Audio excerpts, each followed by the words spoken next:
Hello and welcome to the U of A Child and Adolescent Psychiatry Grand Rounds. I'm Dr. Bev Stitch. I'm an associate clinical professor in the Division of Child and Adolescent Psychiatry and coordinator of the CAP Grand Rounds Committee. I will be moderating today's presentation with the support of Dr. Alice Leung, who is the U of A CAP Division Director, along with many other roles. I want to mention that our Grand Rounds Committee is very grateful to be partnered with the FOMD Office of Lifelong Learning. L3 provides tremendous logistical and technical support, which includes promoting and hosting these Zoom webinars and organizing and collating your feedback afterwards. So before introducing our speaker, I just have a few housekeeping items to share with you. First of all, we acknowledge that we are on traditional territories across Canada of the many First Nations, Métis, and Inuit whose footsteps have marked these lands for centuries. Note that this 1 credit per hour group learning program has been certified by the College of Family Physicians of Canada and the Alberta chapter for up to 1 Main Pro Plus credit. And the Child and Adolescent Psychiatry Grand Rounds is a self-approved group learning activity under Section 1 as defined by the Maintenance of Certification Program of the Royal College of Physicians and Surgeons of Canada. Without further ado, I'm excited to introduce our speaker, Dr. Kyle Hsu. Dr. Hsu splits his time between the Division of Developmental Pediatrics and the Division of IHOPE, which stands for Immunology, Hematology Oncology, Palliative Care, and Environmental Medicine. Within developmental pediatrics, Dr. Hsu works in the Pediatric FASD Assessment Service, the Infant and Preschool Assessment Service, and the School-Age Neurodevelopmental Assessment Clinic. Within IHOPE, he works with the ASSIST program at the Stollery Children's Hospital. And for those of you who aren't familiar with the acronym, ASSIST stands for Aid for Symptoms of Serious Illness Support Team. And Dr. Hsu is also a rural remote general practitioner and a member of our CAP Grand Rounds Committee. So welcome, Dr. Hsu. Thank you for having me. The talk I'm going to be giving today is on approaches to patients with intellectual and developmental disabilities. I'm going to try to keep this to 40 minutes so then we can have a discussion afterwards. And so I have a really big interest in this population. I did a fellowship specifically in psychiatry for this population in Ontario and New York and Nova Scotia. And prior to moving to Alberta, I provided care specifically to this population for primary care as well as mental health in BC. Let's see. All right, so hopefully by the end of this lecture and discussion, you'll feel more comfortable providing care to this population. I don't have anything to declare. I don't have any conflicts of interest or any commercial support.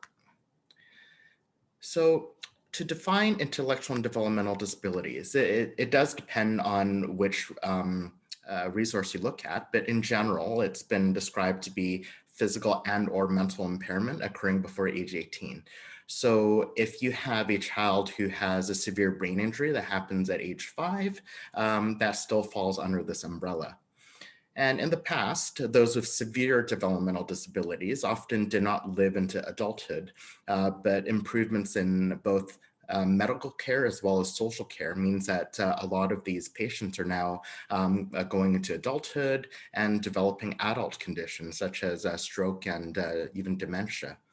And due to the deinstitutionalization movement in the 1990s, a significant proportion of this population moved from being institutionalized to living in the community, whether that's with their own family members or in group homes. So people with IDD form approximately 3% of the population, and this is excluding ADHD as part of the IDD umbrella. So for people with IDD, There are frequent comorbid psychiatric conditions that occur 3 to 6 times the rate in the general population. So I'm also going to talk about autism spectrum disorder because up to a third of people with intellectual disability also have autism. So in terms of how they present and at what age, that does change between the childhood age compared to adolescents and teens. So when they're younger, they tend to present more with behavioral or attention problems, whereas as teens, the mood and anxiety issues tend to come to the forefront. And in people with autism, 74% of adolescents in one study were found to have at least one comorbid psychiatric condition, whether that's mood or anxiety or both. And this persists into adulthood, where it was found that 70% of young adults between age 20 to 30 had at least one episode of major depression. 50% of them had recurrent depressive episodes, and 50% had comorbid anxiety disorders. So suicide is also important to talk about, even though in this population, the rate of completed suicide is much lower than the general population, it still happens. And there's been 2 studies that have been done. One was in Finland, one was in New York, where it was found that the rate of completed suicide is lower than the general population. However, in all of the cases, they had social support lacking. In the 35-year study, all of them had social support lacking. So I think that's a very crucial piece that we have to make sure is provided for patients who do have suicidality. And the other important piece was that they found that 39% of multi-handicapped children who were admitted for a mental health condition had experienced abuse prior to that admission. So there's also a very high prevalence of physical or sexual abuse in the suicidal and the people with IDD who have suicidal ideation. Risk factors are very similar to for the general population. Having experienced sexual abuse, physical abuse, family instability, high stress, lack of social and family support, being unemployed, having less reciprocity in relationships, having a comorbid diagnosis such as depression and anxiety, grieving the recent death of a relative, and feeling lonely. Visits to the emergency department are extremely common in this population. About almost a quarter of people with IDD or ASD visit the emergency department at least once a year. And unfortunately, the emergency department is often a very high intensity environment. So for people with sensory challenges, it is very difficult for them. And unfortunately, a quarter of them during their visits end up getting restrained or sedated. So in terms of assessing or screening for mental health conditions, we do need to adjust the tools that we use. So Glasgow, the University of Glasgow, has put out some well-validated tools that have been modified for people with intellectual and developmental disabilities. In the UK, they call IDD learning disabilities, which is quite confusing in the literature because then that is often confused with specific learning disorders. However, in North America, we call it IDD. So as you can see, this depression scale, it's similar to any other depression scale like the Beck. However, the words and the language are modified for this population. And it comes with a carer supplement where the caregiver can report on signs and symptoms of depression for that patient. Likewise, they have a similar scale for anxiety and one for psychosis.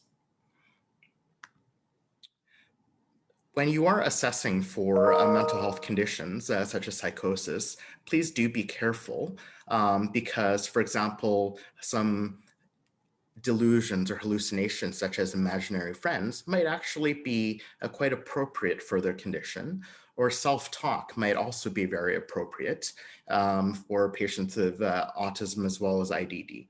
And we do see an increased rate of or increased prevalence of self-talk for those who are exposed to past trauma, such as neglect, because they do end up learning how to self-soothe more, and that can include self-talk. Unfortunately, many people with autism end up requiring medications of some kind.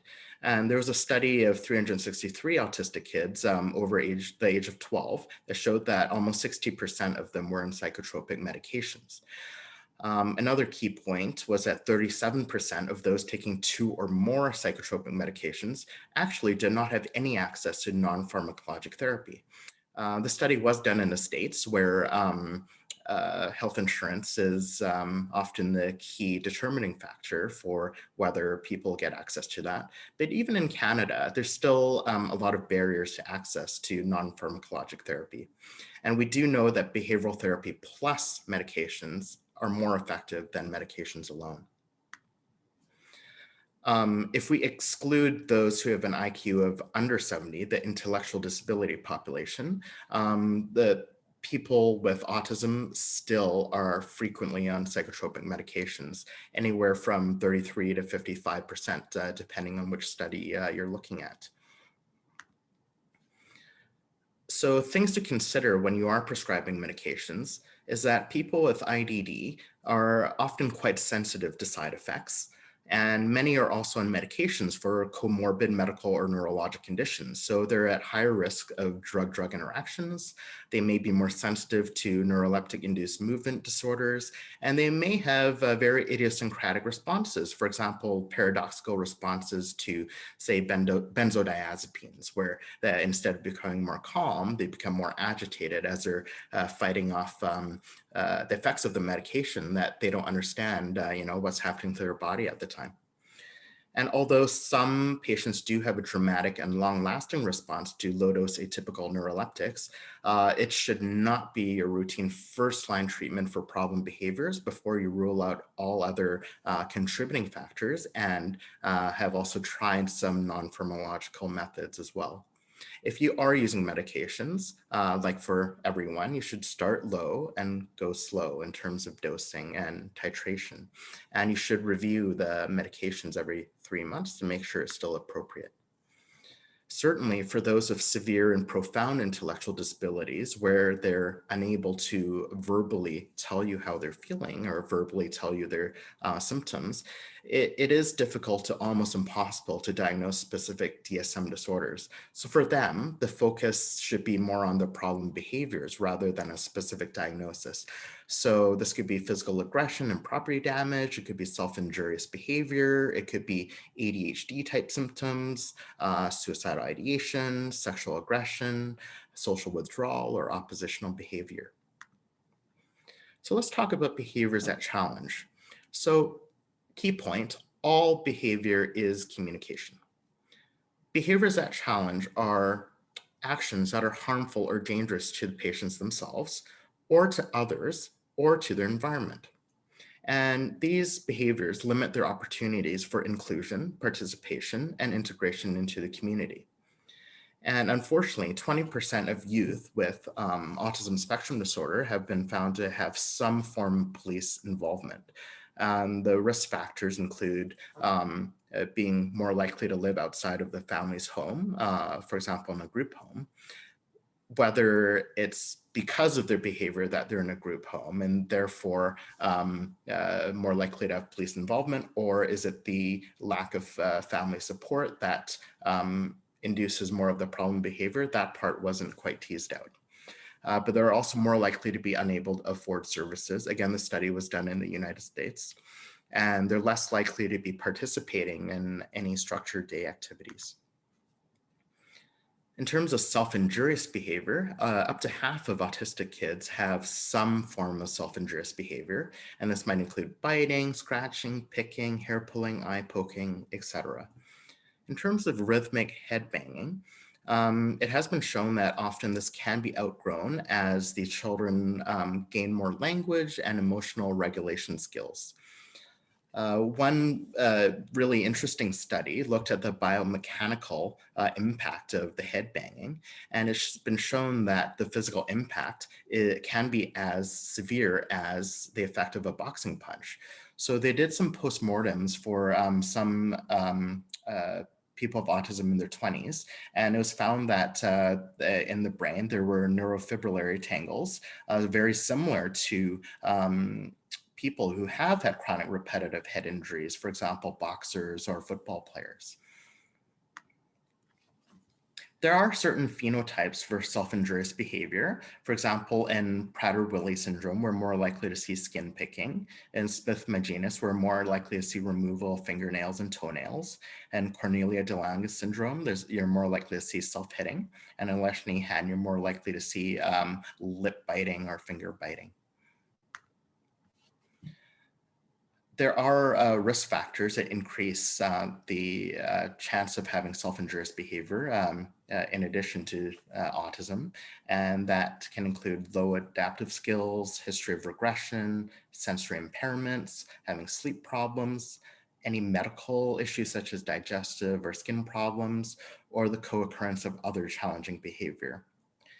So in terms of pharmacological management of self-injurious behavior, there has been some evidence of antipsychotics lessening the self-injurious behavior, and likewise naltrexone, which is an opioid antagonist. So the theory behind using antipsychotics is that in rodents, researchers are able to induce self-injurious behavior by administering high doses of a monoamine agonist, which blocks uptake of dopamine and norepinephrine. So when you unblock that, the self-injurious behavior decreased. In terms of naltrexone, the theory behind that is that for those who have self-injurious behavior, they may have a higher pain tolerance, and could that be due to having higher levels of circulating endorphins?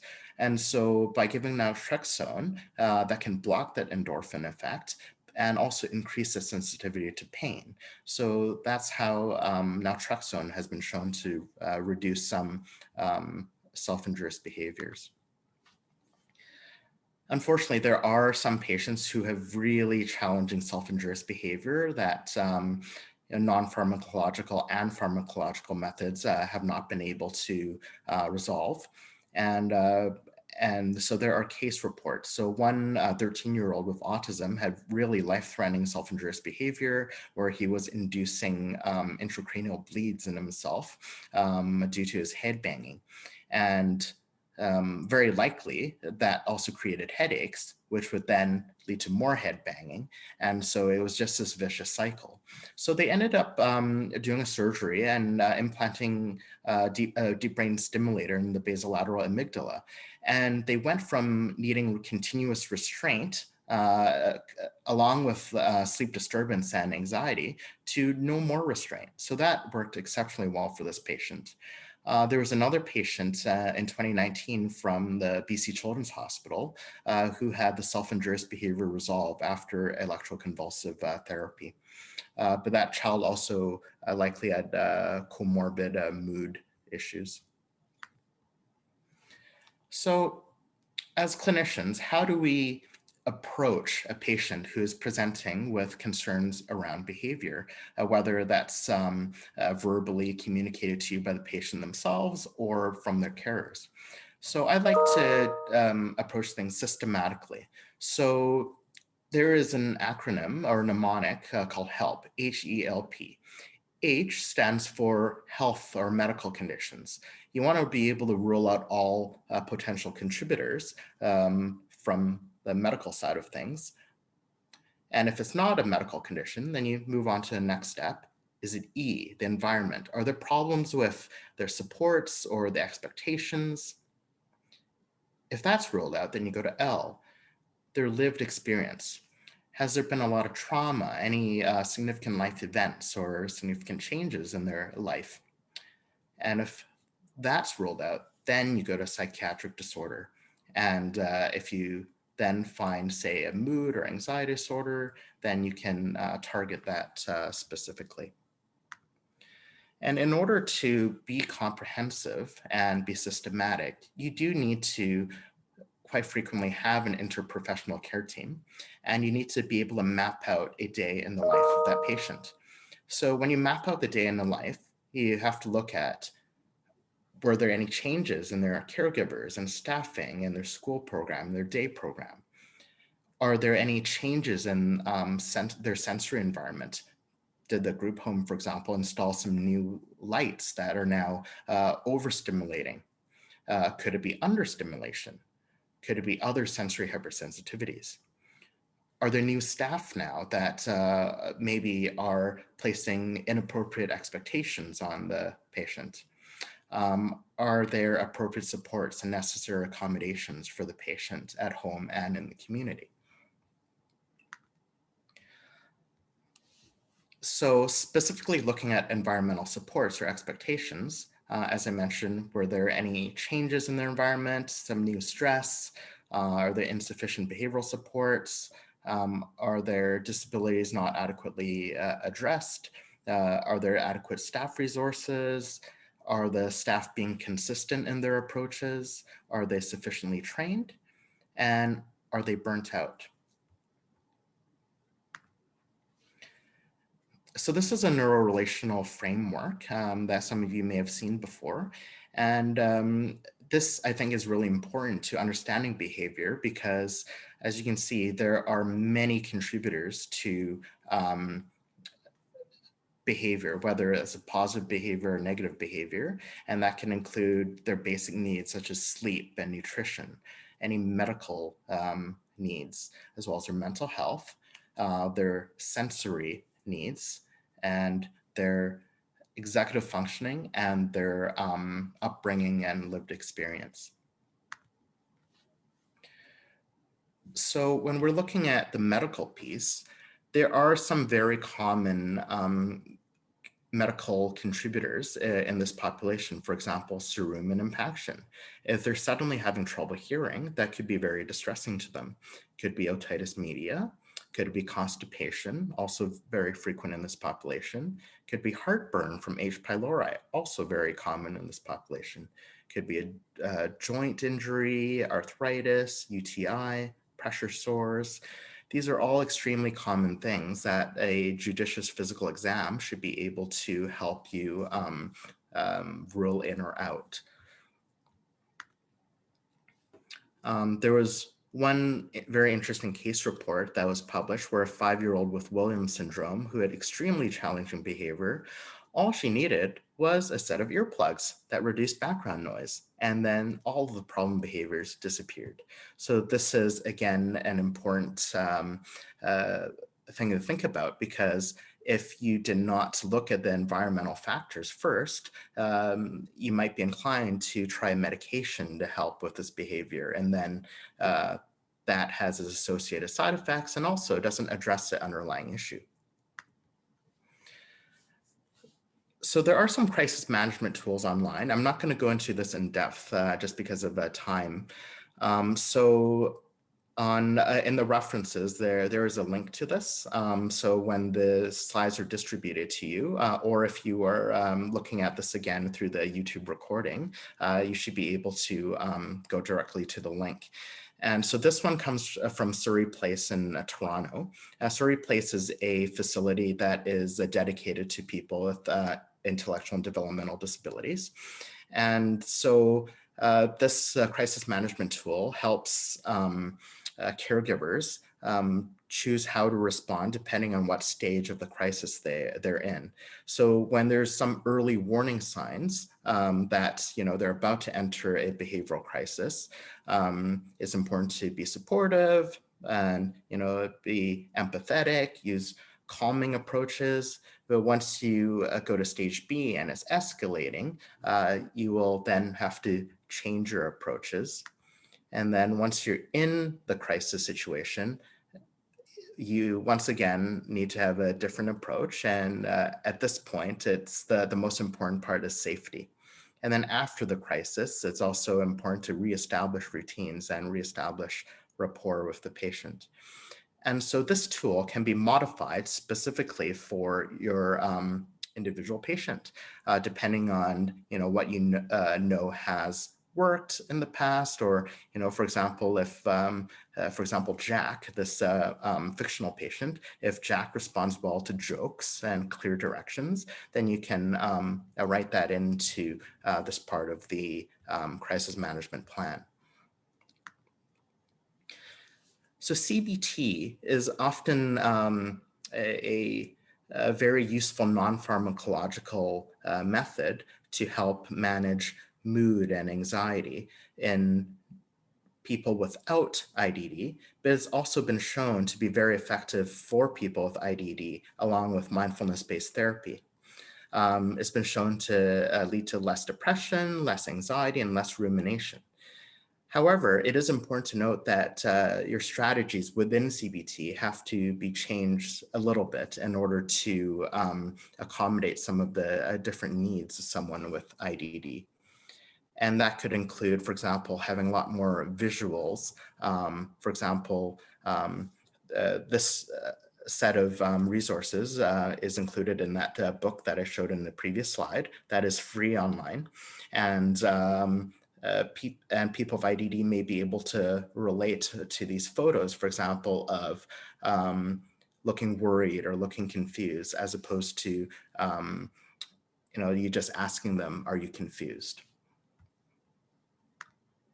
And the types of questions you ask them might have to have additional adjunct methods. For example, because of their black and white thinking, if you want them to quantify, for example, how their mood is affecting them, or maybe how bad their anxiety is, having a visual analog scale could be very effective. As with all patients, positive reinforcement is very important. It's important to provide people with depression with lots of praise, because they tend to focus on negative aspects of themselves. And helping them identify positive events is essential in the healing process, as they're likely to kind of perseverate and focus on all events as being negative. And fundamentally, you need to work towards encouraging people who are depressed to be nice to themselves, as they likely have internalized negative voices, and that can drive the depression. In terms of mindfulness-based stress reduction, like for everyone, it's important for them to learn how to be present and aware in the current moment without self-judgment, being mindfully aware of their own suffering and shortcomings instead of rumination and avoidance, being lovingly kind to themselves and to forgive themselves instead of being self-critical, and to link their pain or failures to the common human experience so that they feel less isolated, so that they feel less that this is just a problem that they themselves are going through. Very closely related to mindfulness is self-compassion. And so those who have greater self-compassion have lower stress and depression, and this has been shown regardless of their demographics. And so those with greater self-compassion have better mental health. And this includes, being touched by and open to one's own suffering, again, instead of avoiding and disconnecting, having the desire to alleviate one's suffering, to heal oneself with kindness, and being non-judgmental to one's pain, inadequacies as failures, to, again, link it to a part of the larger human experience. If we do need to use medications, like I said earlier, it is important to review every 3 months, or when there's a change in behavior. And each time you review, you should look at whether the indication is still appropriate, whether it's still effective, and whether there's any side effects. And for those who have been on a medication for a long time, it's important to reassess for the ongoing need and to see if actually reducing the dose or discontinuing it might be appropriate. So in one study that looked at a scheduled antipsychotic taper over 14 weeks for patients who were chronically on antipsychotics for behavior, it was found that they were able to successfully discontinue antipsychotics 50% of the time without any worsening in behavior. But 20% of the time, they were successfully able to reduce the dose without any worsening in behavior. Unfortunately, there were 40% who did have worsening of behavior during the taper, and so they had to bring them back to their original dose. But that's okay too, because then you know that it's still the right medication and the right dose for them. And the other 50%, you were able to either stop or reduce the doses. So for children, parenting is extremely important. You may have heard of the Triple P program, which stands for a Positive Parenting Program. For children with IDD, there is a modified Triple P program called Stepping Stones. And Triple P programs, as you may already know, have significant effect sizes for parent-reported problems, and it helps improve parenting satisfaction, self-efficacy, their adjustment, and relationships. And likewise, for parents, they should also practice self-compassion and mindfulness because it helps them cope better with challenges, especially when they're faced with chronic stress and difficult situations that don't have obvious solutions. For patients with IDD, it is important to have wraparound care. And the full continuum of mental health services should include, counseling and psychology, vocational support, and I should have also added educational support, social and recreational support, outpatient and inpatient psychiatry as needed, primary care as a family doc, I can't stress that enough, and family support and respite,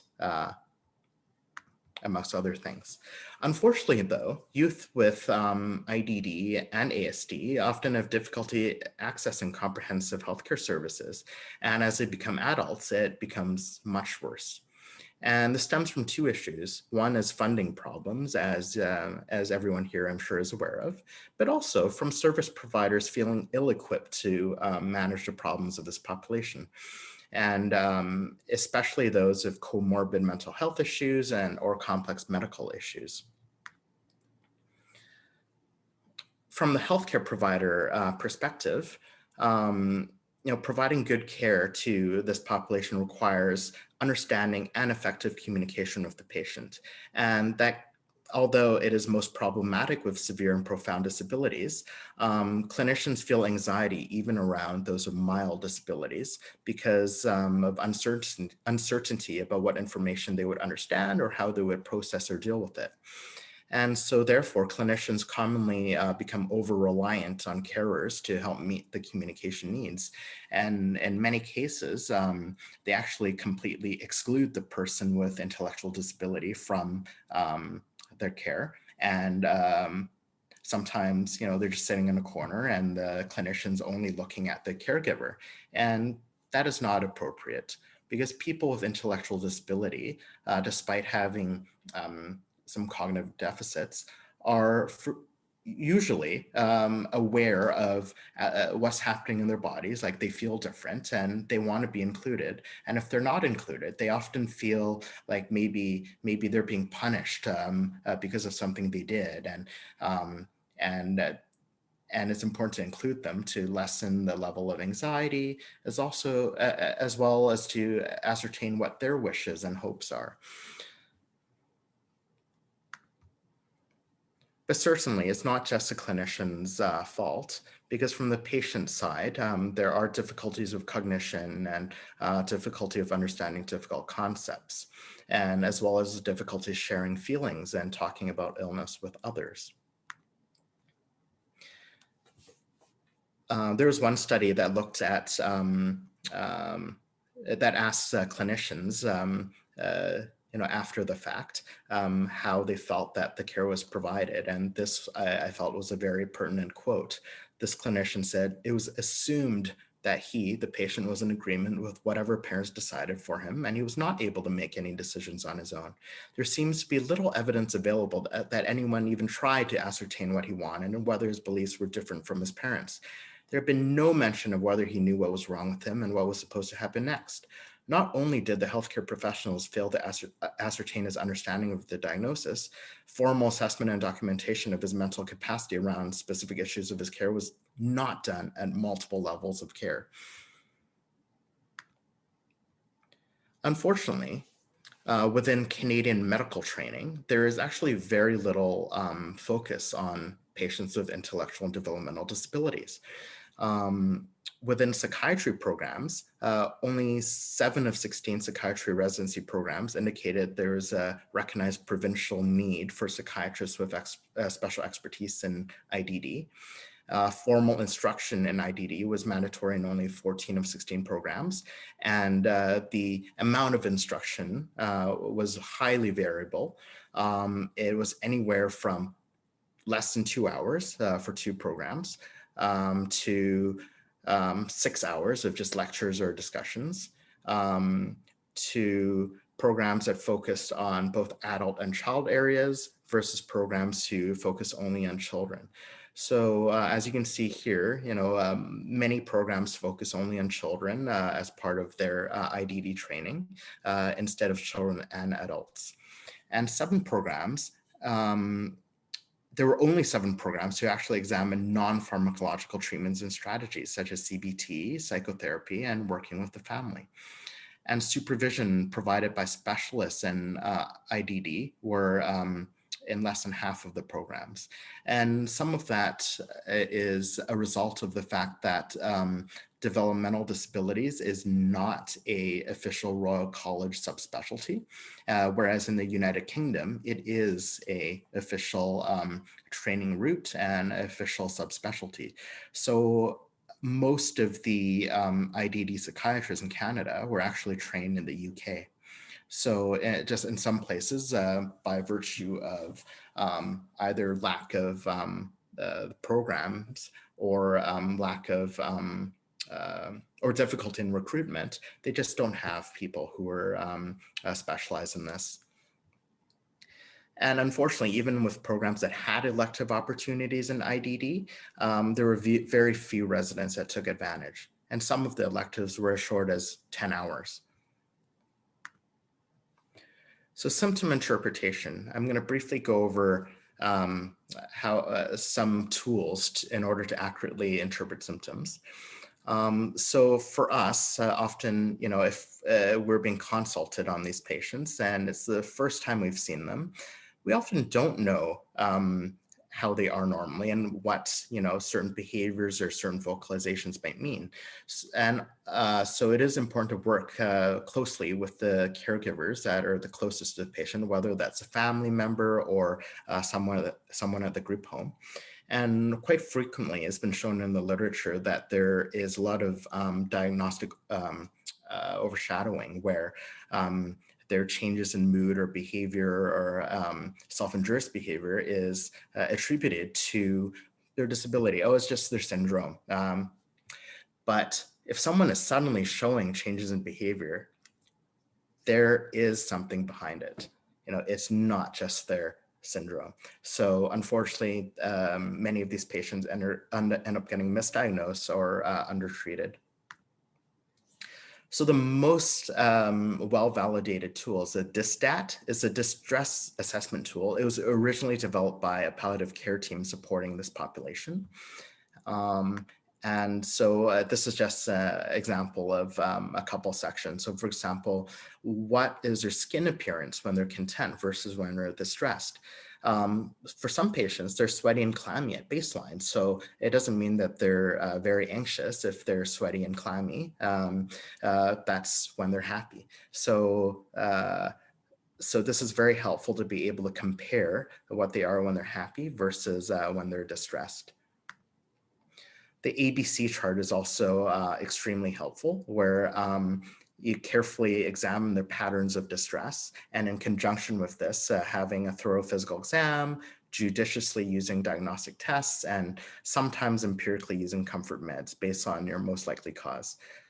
Unfortunately, trial and error is often necessary, but you should be constantly monitoring any adverse events and whether it's actually working. So the ABC chart. So we look at the antecedent, so the triggers or the events that are happening immediately before the behavior, and then the behavior. What is the behavior? And the consequence, what was done as a response to the behavior, and then to tally, how often it's happening, when it's happening, where it's happening. And this is often very helpful for you to even separate different behaviors and different triggers. When you are making decisions on treatment, I find it really helpful to use a tool. So this one I use all the time. It's the Ottawa Shared Decision-Making Tool. And so it's a visual way and a very organized way for patients to be able to write down the options, the benefits, the advantages versus the risks and disadvantages, and for them to actually rate from 0 stars to 5 stars how important those aspects are to them, and as to how certain they are, and how close they are to making a choice. Communication breakdowns are very common. So here are a couple examples of communication breakdowns that I'm going to explain to you in a moment how to repair. So for one patient with IDD, they said that they, as in the doctors, talked to me, but they were using language that I didn't understand. I didn't have a clue what was going on, and I was very, very scared. And another quote from a clinician: "It was difficult to know if the patient did understand what we were telling him or the treatment we were giving. It therefore made it difficult to know if what his mother said were his wishes, were truly his wishes, or maybe her wishes." So strategies. So many patients do need additional time or aids in order to express themselves. And so you should involve a carer who knows the individual well, but don't necessarily let them take over and speak 100% for the patient. Everyone should be involved. And never assume that the person either has capacity to understand or does not have capacity. And capacity in one situation doesn't mean capacity in another situation. So you often have to be constantly thinking about this. And for patients who don't do well without or outside of their routines, the consultation with you is not a part of their routine. So it's important for you to explain the process and exactly what you're going to do before you start. And allot extra time. You need to give time to save time. So the time would be used to establish the best way to communicate, to repeat questions and explanations as needed, to ensure they understand as much as possible, and to build the relationship and trust with the patient. And keep in mind that you should not rush on with questions if there's no immediate response, because it does take longer, very typically, for someone with IDD to think, to process, and to formulate a response. You can use pictures to augment your communication. But do keep in mind that not every patient does well with pictures, but in general, the more ways that you can provide aids for understanding communication, the better. There is a series of books called Books Beyond Words from the UK. That's 26 picture books that are designed to help adults with ID understand and talk about difficult issues such as cancer and death. But there's no reason you can't also use some of these for children. Use very simple, non-euphemistic language. For example, does it hurt you anywhere? Are you feeling sick? Are you eating your food? Introduce one concept at a time. Use short sentences. Like I said, use communication aids like pictures and symbols. Use gestures. Have simple things like a pen and paper in hand for both you and the patient. And communicate about symptoms that are understandable to the patient instead of just talking about abstract diseases. In terms of checking in on understanding, make sure they do reflect back to you in their own words, or re-asking your questions by changing words around. Because often people with IDD are very eager to please. They will just tell you what they think you want to hear. So if you ask them, do you understand? They'll just say, yes. Or if you present them with a choice, sometimes they'll just repeat the final option, whether it's because they want to please or if it's echolalia. So absolutely, you need to find different ways to ensure understanding. And other abstract concepts like time that are so simple to us might be more difficult. So instead of asking, how long have you been having palpitations? many patients aren't going to be able to understand that. Use index events like, think back to Christmas. Were you feeling these really fast heartbeats at that time? That is much more understandable to a patient. So just to conclude, the key points: patients with IDD are just as deserving of high quality mental health care as anybody else, but there are many different considerations. It's not necessarily difficult. I think any of us, by using some different strategies, should be able to provide high quality mental and medical health care to this population. It's important to include patients with IDD in all aspects of the care. The motto is nothing about us without us. There are many validated tools and communication aids that you can use as needed to help communicate, to make treatment decisions, to anticipate and interpret and manage symptoms. It takes time to save time. So take the time to establish trust and continuity. Sometimes you do need trial and error of empiric use of medications. However, you can often mitigate that just by carefully examining distress patterns and carefully examining the physical body for common contributors. Remember, all behavior is communication, and never assume. So there are all the references. As mentioned, there are some links that you can refer to when you get these slides. Okay, so now it's time for questions and discussion. If I'm not able to answer them now, please do send me an email. Thank you, Dr. Sue, for this excellent presentation. It was so informative and really relevant to our work with patients with IDD and their families. So really appreciate it. So we're going to open it up for questions, as you said. We already have a question in the Q&A feature. And if anyone has additional questions to ask as we go along with this discussion, please go ahead and enter them in the Q&A. So the question is, thank you for your presentation. I was wondering if you could talk about what you've noticed about therapists who are successful in working with children and youth with IDD. What qualities do they have, and how do they approach working with these families? I think sometimes we just assume these clients won't be able to participate in therapy, and they actually can. Excellent questions.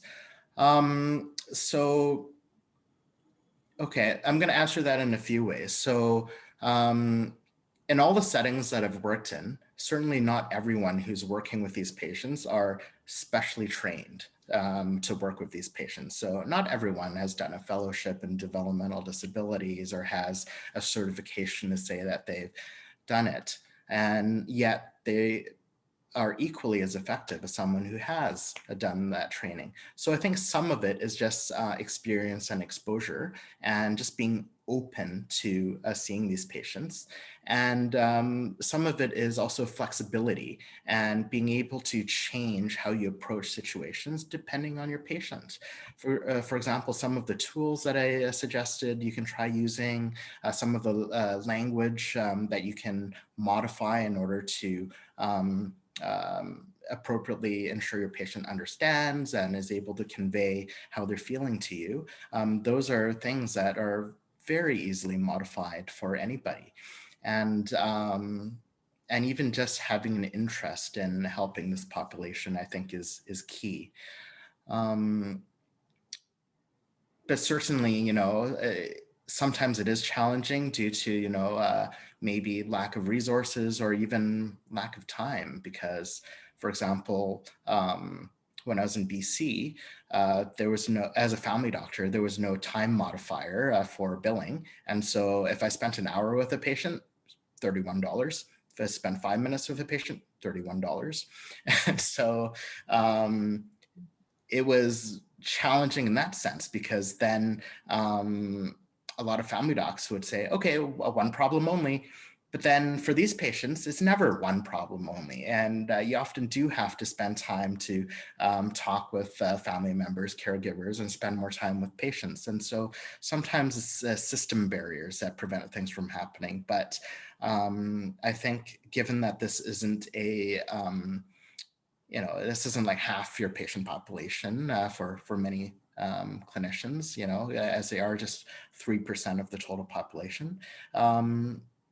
It might be worth just thinking, okay, well, maybe it's okay that I'll just take a few patients like this with complex needs, and I will spend more time, even though, I might not get paid for it. So there are many different approaches and many different reasons why some people are more successful than others in caring for this population. Thank you. I have a couple of questions in the Q&A that are kind of related, so I'll just read them both to you. I echo thanks for giving this presentation. It was so helpful. Are the rating scales you mentioned, e.g. the Glasgow scales, free access?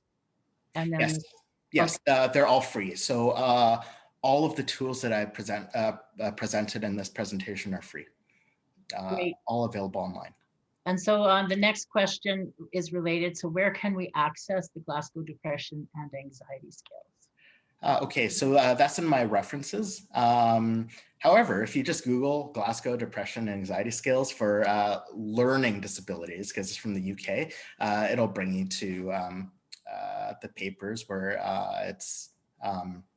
where they were published for validation and testing. But as the appendices, there's the free scales that you can use.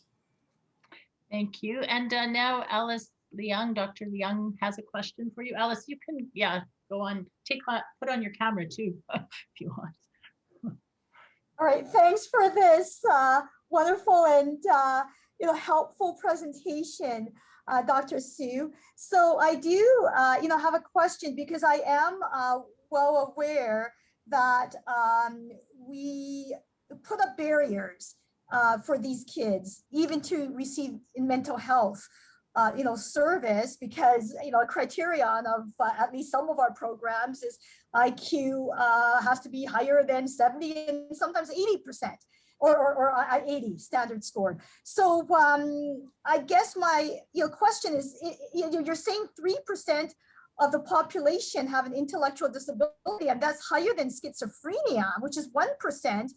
And so I guess my question is, do you suggest that for example for some of our services that maybe we need to manage caseloads of therapists differently. So if they have more ID kids, they are going to take longer, and maybe you can see fewer kids, or provide more specialized training so that we're not erecting these barriers. And so I guess I'm asking, what's your experience of having more clinicians be able to work with this population, including that some have trauma, as you mentioned, that also impacts them? Mm-hmm. And so the answer is going to be quite complex. So I find that the supports available are highly dependent on the province, and the inclusion and exclusion criteria for programs are, again, highly dependent on the province as opposed to the clinicians themselves. And so I had one patient that was part of my primary care practice who wasn't able to access really any mental health supports because her IQ was 75. And so that was above the cutoff of 70 for the Developmental Disabilities Mental Health Service in BC, but it was too low for any of the regular programs because she wouldn't understand the language, and so she was basically rejected from all programs. But she had significant trauma, she had FASD, she had borderline intellectual functioning, she had substance abuse issues, and she had and personality disorder, and just so many issues that no one was willing to look after. And so as a family doctor, I was the one who had to look after it. And so then just out of interest, I just ended up trying to learn more about, how to do CBT for this population, how to, do some of this therapy myself, even though I'm not trained specifically to do that, because I'm not a psychotherapist, I'm not a psychologist, but because there's just otherwise no resources, then that's the only way that this person's going to get any support. So I think in terms of clinicians from any field, the key isn't necessarily to go out and get like fellowship training or like very specific training, but the key is just to be interested and willing to see this population. And I think quite frequently people will be surprised that, it's actually not as difficult as you may think. It might just be changes in the language or changes in the tools that you use, or using more visuals and spending a bit more time. And so in terms of caseload, I think it would be highly dependent on both funding as well as, other program needs, as well as the willingness of the clinicians themselves. So I don't think there's a very easy answer as to how to structure that, if that makes sense. Thank you. And it does make sense. It's a complex systems issue as well as an individual clinician issue, I think. Mm-hmm. I have another question. Thank you very much for this insight into this patient group. I was just wondering if you have any comments regarding the relationship between IDD and ASD patients and the diagnosis of borderline personality disorder, with the fact that IDD and ASD are enduring diagnoses. Maybe that dovetails into BPD and not consistently recognized as the basis for BPD. Very interesting. I actually am not sure if that's been well studied. Out of my patient panel, I had one patient who had intellectual disability, who was also diagnosed with borderline personality disorder. So that patient was very challenging to manage because that patient would end up in emerge every week. And as we know, admitting patients with borderline personality disorder who have parasuicidal behavior tends not to be effective. And so they just kept on going back and forth to emerge. And so what we had to do was develop like a multidisciplinary, multi-team plan on how to address that. And so that people weren't working in silos, that everyone in our team, from the community to the hospital to the caregivers at home, everyone was kind of on the same page and able to provide the support. But in terms of the specific relationship between IDD, ASD, and borderline personality, I'm not familiar, unfortunately. So this is just a reminder from Carl Merritt to say that we have a second part to this intellectual and developmental disabilities presentation, which is going to take place in September with Dr. Levinsky and Carl Merritt from the psychiatric psychological point of view. So maybe this question might get answered then. Thank you. Thank you very much. This was really an excellent presentation and a really interesting and informative discussion as well. So thanks very much, Kyle, and bye everyone. My pleasure. Thank you for inviting me.